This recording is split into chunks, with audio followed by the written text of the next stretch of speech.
Hello friends, स्वागत है आपका हमारे चैनल इजी ट्यूटोरियल में। आज हम लोग सीखने वाले हैं कि क्वाड्रेटिक इक्वेशन को कैसे सॉल्व करते हैं। पिछले लेक्चर में हमने सीखा how to identify the quadratic equation और what is the standard form of the quadratic equation. So अभी हमें किसी भी टाइप की इक्वेशन रहेगी तो हम पहचान सकते हैं कि वो क्वाड्रेटिक इक्वेशन है या नहीं है, और अगर वो क्वाड्रेटिक इक्वेशन है तो इस लेक्चर में हम सीखेंगे कि उसको कैसे सॉल्व किया जा सकता है। तो जैसे हमने पिछले लेक्चर में देखा कि क्वाड्रेटिक इक्वेशन का फॉर्म स्टैंडर्ड फॉर्म होता है A X square plus B X plus C is equal to 0। So quadratic equation को सॉल्व करने के लिए बेसिकली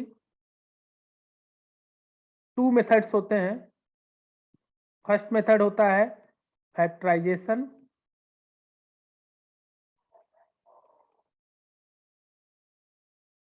जिसके दो पार्ट्स होते हैं। एक पार्ट्स होता है splitting the middle term, splitting the middle term and second type होता है फैक्टराइजेशन का बाय कंप्लीटिंग द स्क्वायर,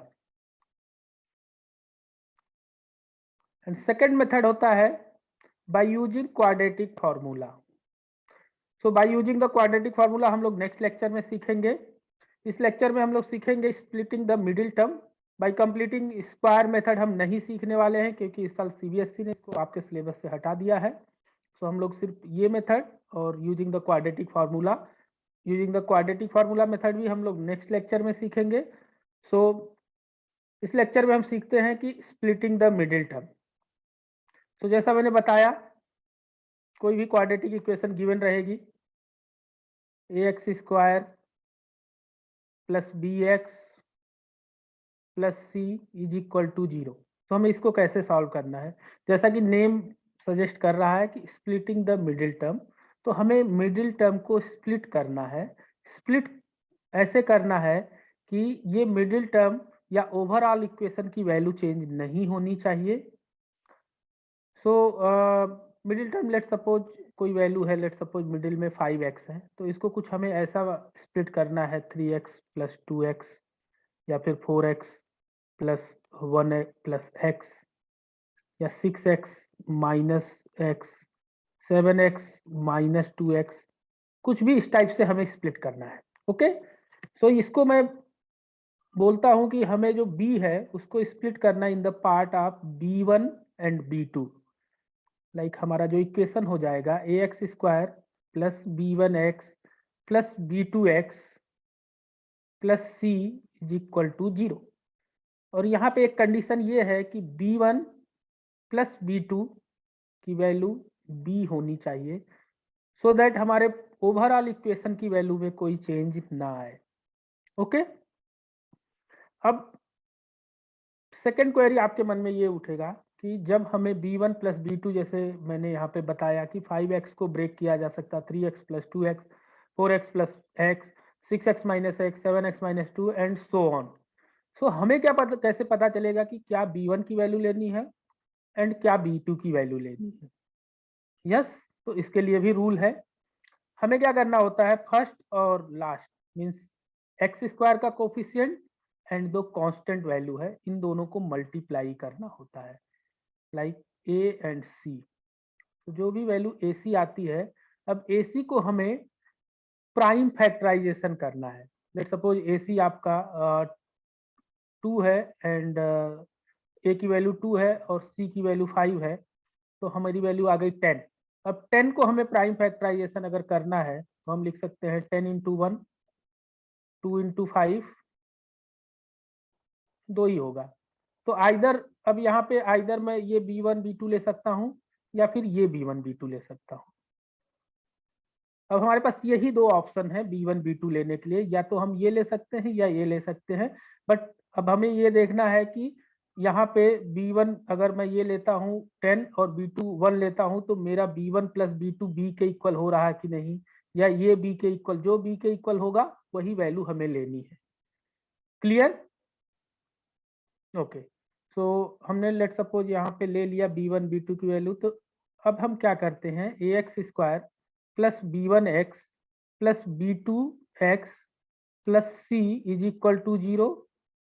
अब यहाँ पे हमारे पास 4 टर्म्स है, इसमें दो दो टर्म की पेयरिंग कर ली जाती है, और फर्स्ट 2 टर्म में से क्या कॉमन आ रहा है वो ले लेते हैं, सेकंड टर्म में से क्या कॉमन आ रहा है वो ले लेते हैं, और पूरा हमारा जो ओवरऑल इक्वेशन है अब वो दो पार्ट्स में, दो फैक्टर में कन्वर्ट हो जाता है, और इसी मेथड को हम बोलते हैं by splitting the middle term. Okay, तो चलिए हम लोग देखते हैं आगे एक एग्जाम्पल के थ्रू कि इस मेथड को हम प्रैक्टिकली कैसे यूज करते हैं। ओके, तो मैंने यहाँ पे ऑलरेडी आपके लिए एक एग्जाम्पल लिख रखा है जिसकी वैल्यू है, find the roots of the equation 2x² minus 5x plus 3 is equal to 0 by the factorisation. तो हमने आपके लिए एक इक्वेशन लिख रखा है 2x² 2x² minus 5x plus 3 is equal to 0। तो सबसे पहले हम क्या करेंगे, स्टैंडर्ड क्वाड्रेटिक इक्वेशन लिखेंगे और यहाँ पे कोफिशिएंट कंपेयर कर लेंगे। अब यहाँ पे इक्वेशन 1 से इक्वेशन 2 को अगर हम कंपेयर करेंगे तो a की वैल्यू क्या मिलेगी, a will be 2, b is equal to 5 and c is equal to 3। यहाँ पे एक छोटी सी मिस्टेक है, देखिए मैंने 5 लिखा है but b is not 5, it is -5। तो आपको ध्यान देना है, स्टैंडर्ड इक्वेशन में ax² प्लस bx होता है, और यहाँ पे अगर -bx है तो इसको आपको लिखना है b इज इक्वल टू -5, क्योंकि ऊपर वाले इक्वेशन को आप कुछ इस टाइप से रिप्रेजेंट कर सकते हैं, अगर x plus 3 is equal to 0, right. अब क्या हुआ, अब यहाँ पे देखो आपको पता चल गया सिंपली b की वैल्यू 5 -5 है। तो हमने सबसे पहले क्या किया, इसको स्टैंडर्ड इक्वेशन से कंपेयर किया, ए बी सी की वैल्यू निकाली, और हमें पता चला कि ए की वैल्यू, ए बी सी की वैल्यू निकाली। अब हम क्या करेंगे, नेक्स्ट स्टेप, ये स्टेप 1 था, स्टेप 1। स्टेप 2 में हम क्या करेंगे, मैं यहाँ लिखता हूँ स्टेप 2। स्टेप 2 में हम क्या करने वाले हैं, हम a और c को मल्टीप्लाई करने वाले हैं, यानी कि 2 इंटू 3 इज इक्वल टू 6। अब 6 का प्राइम फैक्टराइजेशन कर लो, तो 6 का प्राइम फैक्टराइजेशन होता है 6 इंटू 1, 2 इंटू 3। ओके, सो अब देखो यहाँ पे हम जैसे पहले बताए थे कि आपको यहाँ पे एक को b1 लेना है, एक को b2। अगर मैं इसको b1 लेता हूँ और इसको b2 लेता हूँ, या फिर इसको b1 लेता हूँ और इसको b2 लेता हूँ, तो इसका सम आने वाला है 7 और इसका सम आने वाला है 5। हमारा मिडिल टर्म 5 है, तो ऑब्वियसली हम ये यहाँ पे b1 की वैल्यू 2 एंड b2 की वैल्यू 3 लेने वाले हैं। यहाँ तक सबको क्लियर है?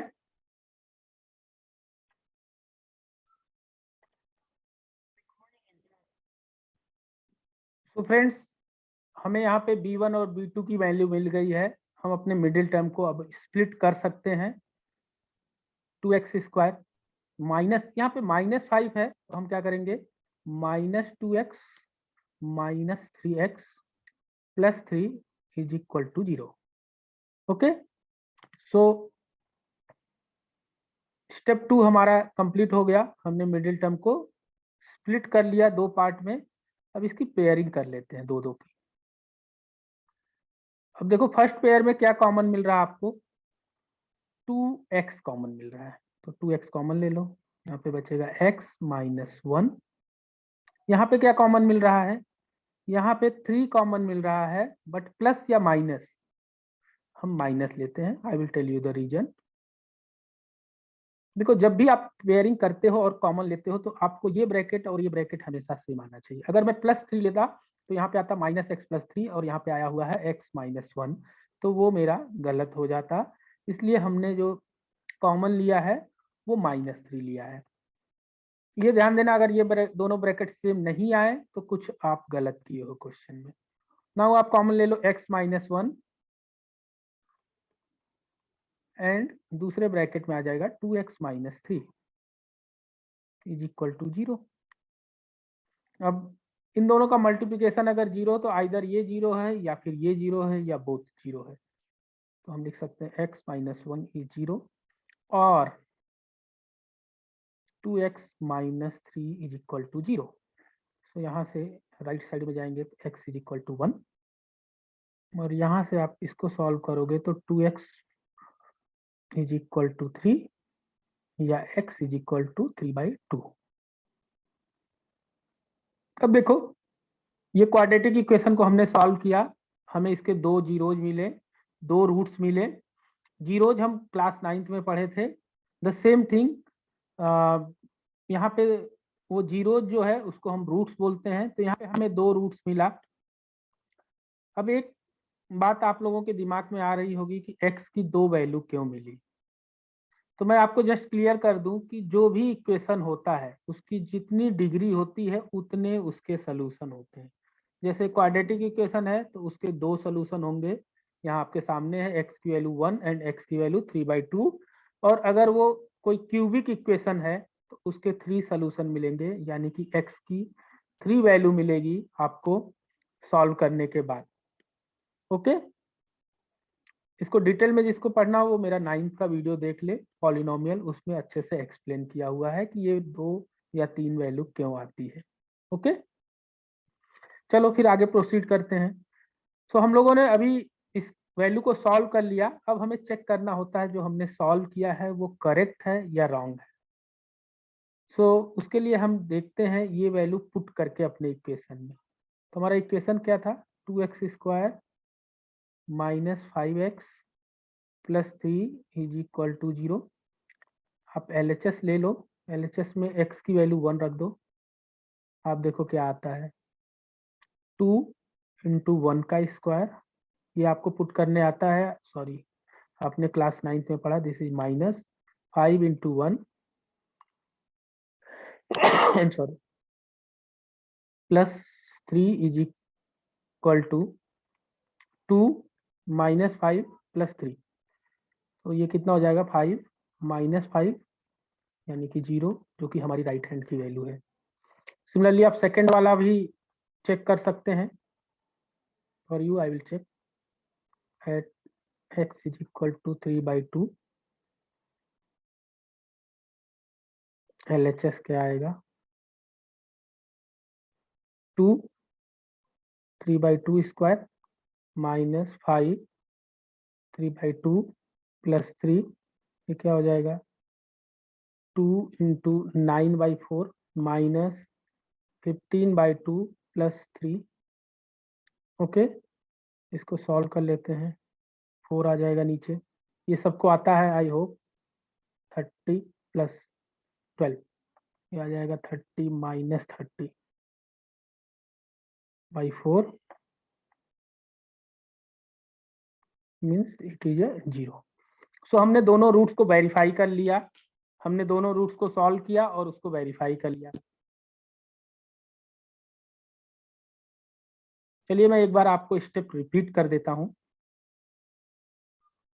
सबसे पहले हमने क्या किया, सबसे पहले हमने जो इक्वेशन हमारी गिवन थी उसको स्टैंडर्ड इक्वेशन के फॉर्म में लिखा और उसको स्टैंडर्ड इक्वेशन से कंपेयर किया उनके कोफिशिएंट को।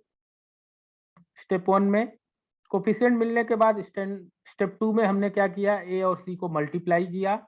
ए और सी को मल्टीप्लाई करने के बाद जो वैल्यू आई उसका प्राइम फैक्टराइजेशन किया। उस प्राइम फैक्टराइजेशन में हम देखे कि किस प्राइम फैक्टराइजेशन का सम जो है वो आपके मिडिल टर्म के इक्वल आ रहा है, उसको हमने B1 और B2 एज्यूम किया। स्टेप 3 में हमने एक्चुअल में उसको स्प्लिट किया और दो दो टर्म की पेयरिंग की और हर दो दो टर्म में हमने देखा क्या क्या कॉमन आ रहा है, वो नंबर्स हमने या टर्म कॉमन लिया। लेकिन कॉमन लेते टाइम इस चीज का ध्यान रखना है आपको कि दोनों ब्रैकेट इक्वल आने चाहिए विथ मैग्नीट्यूड एंड साइन। इसके लिए आपको यहाँ पे प्लस माइनस की बहुत गलती होती है। आपको यहाँ माइनस लेना, आप प्लस कॉमन ले ले तो +3 ले लोगे, या प्लस लेना है माइनस ले लोगे तो ये गलत हो जाएगा। तो आपको देखना है ये ब्रैकेट की वैल्यू जो है वही यहाँ, तभी आप इस ब्रैकेट को बाहर ला सकते हो, क्योंकि इसको हमें कॉमन लेना होता है। तो x-1 अगर हमने कॉमन ले लिया तो यहाँ बचेगा 2x और यहाँ बचेगा -3। हमारे पास दो ब्रैकेट आए, दोनों को इक्वल टू 0 किया, हमें x की दो डिफरेंट वैल्यू आई, उस वैल्यू को आपने वेरीफाई किया। अगर वो वैल्यू करेक्ट है तो आपका LHS की वैल्यू 0 आनी चाहिए, अगर वो करेक्ट नहीं है तो 0 नहीं आएगा। I hope it is clear till now. चलो एक और एग्जांपल हम लोग कर लेते हैं फिर।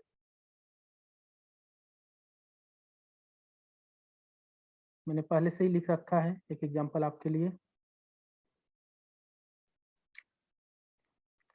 6x square minus x minus 2 is equal to 0। 6x square minus x minus 2 is equal to 0। अब देखो इसको हम कंपेयर करते हैं, ax square plus bx plus c is equal to 0। So a की वैल्यू है 6, b की वैल्यू है -1 एंड c की वैल्यू है -2। Now we will do AC का मल्टीप्लाई कर देंगे, a into C is equal to 6 into 2 it is 12। हमने न्यूमेरिकल वैल्यू सिर्फ मल्टीप्लाई किया है, साइन मल्टीप्लाई नहीं किया है। आपको चाहिए तो आप साइन भी मल्टीप्लाई कर लोगे, ये -2 तो -12। अब आपको 12 को प्राइम फैक्टराइजेशन करना है, तो हम क्या कर सकते हैं, 12 का एक होगा 12 इंटू 1, दूसरा होगा 6 इंटू 2, फिर होगा 4 इंटू 3। यहाँ पे देखो एक माइनस माइनस, एक में माइनस रहेगा एक प्लस रहेगा, और कुछ हो सकता है नहीं। अब देखो यहाँ पे एक माइनस और एक प्लस लेना है मुझे b1। अब क्या है कि a और c का जो वैल्यू आया है वो माइनस में अगर आया है तो मुझे b1 और b2 में से एक माइनस लेना है, एक प्लस लेना है। जैसे यहाँ पे मैंने -12 ले सकता हूँ या -1 ले सकता हूँ, +12 डिपेंडिंग ऑन माई रिक्वायरमेंट। जिसका सम जो होना चाहिए वो -1 होना चाहिए। अगर मैं 12 और 1 लेता हूँ क्लियरली इसका सम 1 नहीं आएगा, 6 और 2 का भी नहीं आएगा, इनका डिफरेंस 4 है। लेकिन 4 एंड 3 अगर मैं लेता हूँ, मतलब b1 की वैल्यू अगर मैं -4 एंड b2 की वैल्यू +3 लेता हूँ, तो हमारा इन दोनों का सम b1 प्लस b2 -1 आ जाएगा, जो कि हमारी b की वैल्यू है। तो आपको समझ में आया। जब भी आपको दोनों, यहाँ पे देखो पिछले वाले क्वेश्चन में मेरे a और c का जो साइन था वो सेम था, तो हमारे b1 और b2 के साइन भी सेम थे, वो निगेटिव थे दोनों, b1 भी निगेटिव था, b2 भी निगेटिव था। अभी हमारा a और c का साइन डिफरेंट है, तो हमारे b1 और b2 के साइन भी डिफरेंट रहेंगे। ये जस्ट आपको याद रखने के लिए मैं बता रहा हूँ कि जब भी आप ब्रेक करेंगे तो आपको हमेशा b1 और b2, जब a और c के साइन डिफरेंट रहेंगे तो b1 और b2 के साइन भी डिफरेंट मिलेंगे। चलो अब ब्रेक करते हैं। 6x स्क्वायर, इस क्वेश्चन को मैंने इसलिए पिक किया था क्योंकि ये डिफरेंट टाइप था। 6x square -4x plus 3x, देखो यहाँ इन दोनों का सम -x हो जाएगा, -2 इज इक्वल टू 0। अब इन दोनों की हम पेयरिंग कर लेते हैं, दो टर्म की, फर्स्ट 2 टर्म लास्ट 2 टर्म। यहाँ से हमें क्या कॉमन मिल रहा है, यहाँ से कॉमन मिल रहा है 2x। अगर मैं यहाँ से 2x कॉमन ले लेता हूँ तो मेरे पास बचता है 3x माइनस 2। यहाँ पे 3x माइनस 2 ऑलरेडी प्रेजेंट है तो कुछ कॉमन नहीं लेने की जरूरत है, 1 कॉमन ले लेंगे। देखो अब -1 मैंने नहीं लिया क्योंकि ऑलरेडी 3x माइनस 2 है, 3x प्लस 2 होता तो मैं -1 कॉमन लेता। आगे हमारा same bracket 3x minus 2 into 2x plus 1 is equal to 0। Okay, same. अब उसके बाद पिछले क्वेश्चन की तरह ही है, यहाँ पे से b1 b2 का ब्रेक करना डिफरेंट था, तो 3x -2 इज इक्वल टू 0 और 2x plus 1 is equal to 0। तो फर्स्ट को हम सॉल्व करते हैं, तो 3x इज इक्वल टू 2 या x is equal to 2/3 and इसको हम सॉल्व करते हैं, तो 2x इज इक्वल टू -1 या x is equal to -1/2। So x की दो वैल्यू मिली हमें, आपको वेरीफाई करने आता है, you can verify it, value correct है या रॉन्ग है। मैं वेरीफाई कर देता हूं। 6x square minus x minus 2 is equal to 0। So LHS, इस बार मैं एक ही रूट वेरीफाई करूंगा, एक आपके लिए छोड़ दूंगा। तो 6 into 2/3 square minus 2/3 minus 2,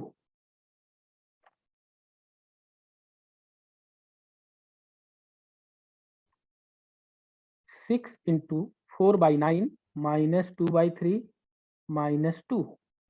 So 3 2 ja 6, 3 3 ja 9. So it will be 8/3 minus 2/3 minus, इसको भी मैं 3 बेस बना लेता हूँ, 2 into 3. So it will be